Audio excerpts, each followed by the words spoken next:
ETF index mutual funds నేర్చుకుని stock మార్కెట్లో రాణించాలనుకుంటున్నారా? వెంటనే ఈ నెంబర్కి కాల్ చేయండి. ప్రజెంట్ మనతో ఉన్నారు లైఫ్ కోచ్ వసుధార గారు. నమస్తే మ్యామ్. నమస్తే అమ్మా. మేడం, ఇప్పుడు స్ట్రాంగ్ ఉమెన్ అంటూ ఉంటారు కదా. చాలా మంది ఏంటంటే సొసైటీలో ఇప్పుడు ఒక జాబ్ చేసే ఒక ఉమెనే ఉన్నారనుకోండి, అంటే ఇరుగు పొరుగు కానీ రిలేటివ్స్ కూడా అనుకుంటా ఉంటారు, తను జాబ్ చేస్తుంది, తను అన్ని హ్యాండిల్ చేయగలుగుతుంది, ఫ్యామిలీ, పిల్లలు, జాబ్ చేసే ఆ ఏరియాలో బయట ఇంకేమైనా ఫినాన్షియల్ మ్యాటర్స్ కానీ అలాంటివి కూడా హ్యాండిల్ చేస్తుంది, స్ట్రాంగ్ అంటూ ఉంటారు.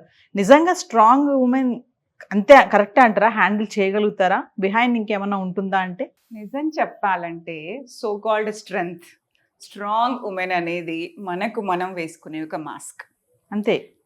ఇప్పుడు మీరు అన్నారు కదా, హ్యాండిల్ చేయగలుగుతుంది పిల్లలు, ఆఫీసు, ఇల్లు, ఫినాన్సెస్, ఇవన్నీ హ్యాండిల్ చేయగలుగుతుంది అని అనుకున్నప్పుడు when you feel you strong, when they are feeling you are strong, అప్పుడు మీ పైన ఎక్స్పెక్టేషన్స్ అనేవి పెరిగిపోతాయి. ఓకే, ఇది ఒక ఆస్పెక్ట్.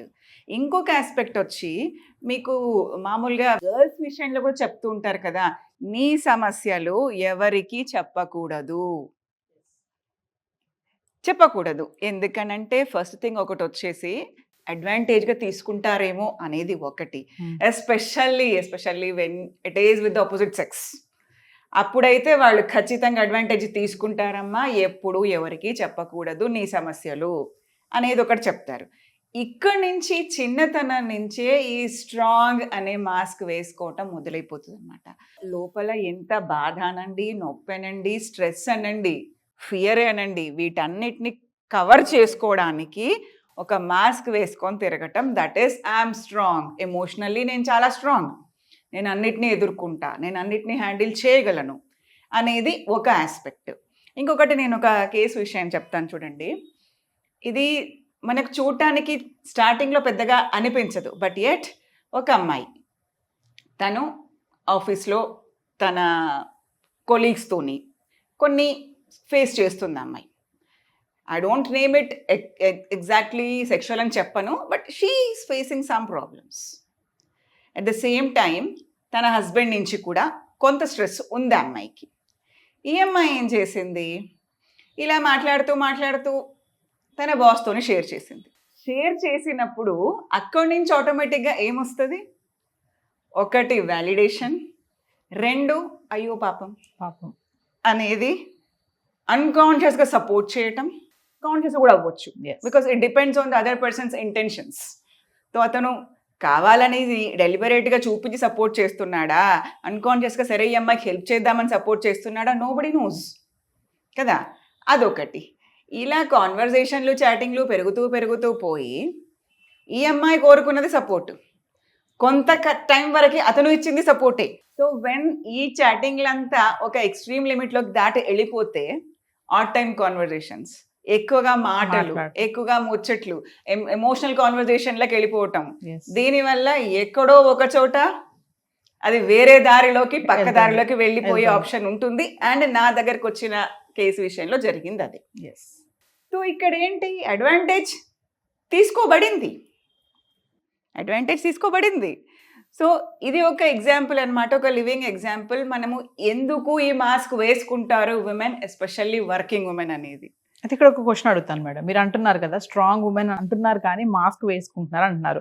చాలా మంది కామెంట్ చేస్తారు మన వీడియోకి, ఏంటి మేడం ఇలా చెప్తున్నారు, మాస్క్ ఎందుకు, మేము నిజంగా స్ట్రాంగ్ అనే వాళ్ళు కొంతమంది ఉంటారు, మరి వాళ్ళకి ఏం చెప్తారు?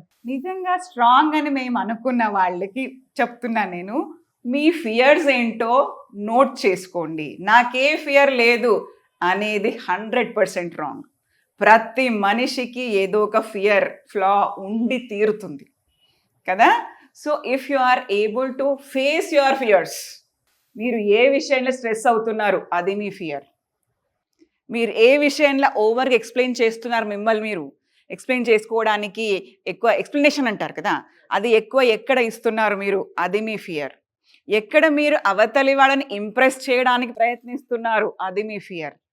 ఎక్కడ మీరు మీ నొప్పిని దాచుకొని బయటికి నవ్వుతున్నారు, అది మీ ఫియర్. సో ఇలాంటివన్నీ నేను మీకు చెప్తున్నాను, మీరే నోట్ చేసుకోండి. కూర్చోండి, ఒక రోజు ఒక 10 minutes కూర్చోండి, రాత్రి పడుకునే ముందు కూర్చొని కళ్ళు మూసుకొని ఆలోచించండి, నేను ఏ విషయంలో ఎక్స్ప్లెనేషన్స్ ఇస్తున్నాను, నేను ఏ విషయంలో నన్ను నేను ప్రూవ్ చేసుకోవడానికి ప్రయత్నిస్తున్నాను, నేను ఏ విషయంలో నాకు నచ్చకపోయినా నేను ఓకే చెప్తున్నాను, నేను పీపుల్ ప్లీజింగ్ ఏ విషయంలో నేను చేస్తున్నాను. Yes. ఇవి అన్నీ మీ ఫియర్స్ అండి, please note them all. Strong women కి స్ట్రగుల్స్ కూడా ఉంటాయని అంటున్నారు మీరు. Yes of course. ఎట్లా? ఇప్పుడు ఒక ఆఫీస్లో ఒక టార్గెట్ ఇవ్వబడింది, నా దగ్గర already I have 2 many projects to handle.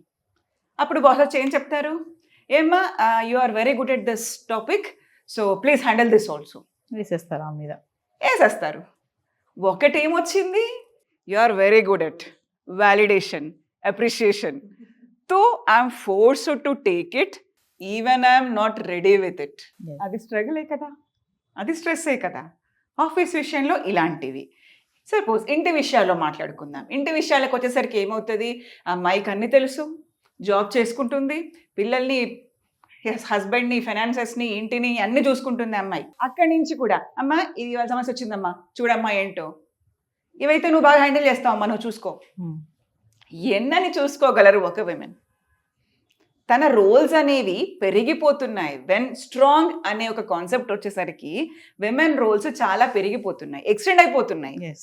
ఇవన్నీ హ్యాండిల్ చేయాలంటే అది మళ్ళీ స్ట్రెస్, స్ట్రగుల్. ఇక్కడ ఇంకో కొంతమంది కేటగిరీ ఉంటారు మేడం. ఇప్పుడు మీరు అన్నారు కదా స్ట్రాంగ్ ఉమెన్ కి స్ట్రగుల్స్ ఉంటాయి అంటున్నారు. కొంతమంది ఏంటంటే అమ్మో ఇవన్నీ మనం నెత్తి మీద వేసుకుని అన్ని మనము చక్క పెడితే లేనిపోయిన సమస్యలు వస్తాయి మనకి, మనం ఎక్కడ ఉండాలో అక్కడే ఉందాం, నిశ్శబ్దంగా ఉందాం, క్వైట్ గా ఉందాం అని చెప్పి కొంచెం అవాయిడ్ చేసే లేడీస్ కూడా ఉంటారు కొంతమంది. మరి అది అవాయిడ్ చేయటము, నేను ఇది నా బౌండరీ, నేను ఇవి చేయగలను, ఇవి చేయలేను అనేది నేను సాఫ్ట్ అసర్టివ్గా చెప్పగలగాలి కదా. నేను ఎస్కేప్ చేస్తున్నానా ప్లస్ లేదా నా బౌండరీకి నేను అసర్ట్ అవుతున్నానా? ఎస్కేప్ చేయడం is definitely something not so good. Okay, కాకపోతే నా బౌండరీకి అసెట్ అవుతున్నాను, ఇది ఓకే, నాకు ఇన్ని రూల్స్ ఉన్నాయి. ఇప్పుడు సార్ వచ్చి చెప్పారు, ఏమ్మా you are very good at this topic, please handle this also. అప్పుడు నేనేం చెప్పొచ్చు, గప్చుప్గా ఆయన ఇచ్చింది తీసుకొని ఇంకా అప్రిషియేషన్ కోసం ఇంకా పీపుల్ ప్లీజ్ చేయడానికి నేను అది తీసుకొని మొత్తం స్ట్రెస్ అయిపోయి నాతో పాటు నా టీంని అంతటినీ ఇబ్బంది పెట్టి నేను అది సాధించవచ్చు. ఇంకొక పని ఏం చేయవచ్చు, sir I have already much in my plate, so నా దగ్గర ఇప్పుడు ఉన్న వాటికి నాకు ఇంత టైం పడుతుంది. If it is okay that I can handle this later, అప్పుడు నేను తర్వాత చేయగలను. ఇప్పుడే చేయాలంటే మాత్రం నాకు ఇవన్నీ పనులు ఉన్నాయి సార్, ఇవన్నీ కూడా మళ్ళీ మీరే అడుగుతారు, రేపు కాకపోతే ఎల్లుండి అడుగుతారు, ఏమ్మా ఇవన్నీ ఇక్కడికి వచ్చాయని చెప్పేసి. సో ఇవన్నిటితో పాటు దీన్ని కూడా చేయటం కొంచెం కష్టమైన పని.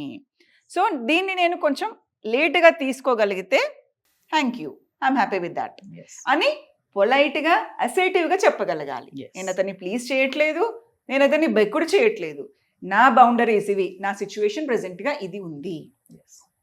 సో దాన్ని నేను క్లియర్గా చెప్పి నేను దాన్ని తర్వాత తీసుకోవటమా ఎలా అనేది క్లోజర్తో అనౌన్స్ చేస్తే అది బెటర్. ఎస్కేప్ చేయడం is not it all good.